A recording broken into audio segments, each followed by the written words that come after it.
حضور کے بعد سب سے بہتر انسان کون ہے؟ اب حضرت امام جعفر صادق رضی اللہ تعالیٰ عنہ آپ کا جواب سوال فرمائیے.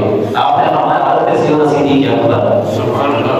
کیا حضرت سیدنا صدیق اکبر رضی اللہ تعالیٰ عنہ آپ نبیوں کے بعد حضور کے بعد تمام انسانیت کے اندر حضرت سیدنا صدیق اکبر رضی اللہ تعالیٰ عنہ آپ کی ذات جو ہے وہ سب سے بہتر ہے.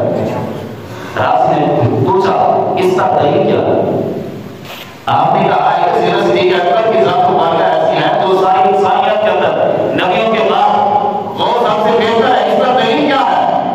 اب حضرت امام جعفر صادق رضی اللہ تعالیٰ عنہ آپ نے فرمایا کہ اللہ تبارک و تعالیٰ کا قول ہے الا تنصروه فقد نصره الله اذ اخرجه الذين كفروا ثاني اثنين اذ هما في الغار اذ يقول لصاحبه لا تحزن ان الله معنا.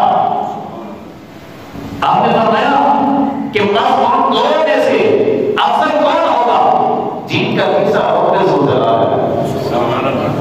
ثاني اثنين اذ هما في الغار اذ يقول لصاحبه لا تحزن ان الله معنا. آپ نے فرمایا ان دو میں سے افضل کون ہوگا کہ جن کا تیسرا جو ہے وہ رب ذوالجلال کی ذات مبارکہ ہے.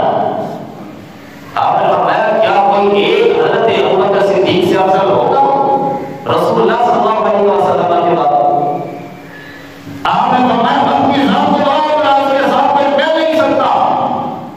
آپ نے فرمایا ان دو حقیق میں سے ایک حضور کی ذات ہے, حضور کے بعد حضرت سیدنا صدیق اکبر کی ذات بچی. آپ نے فرمایا کیا آپ حضرت سیدنا صدیق اکبر سے بڑھ کر کوئی ذات ہو سکتی ہے جس کے بارے میں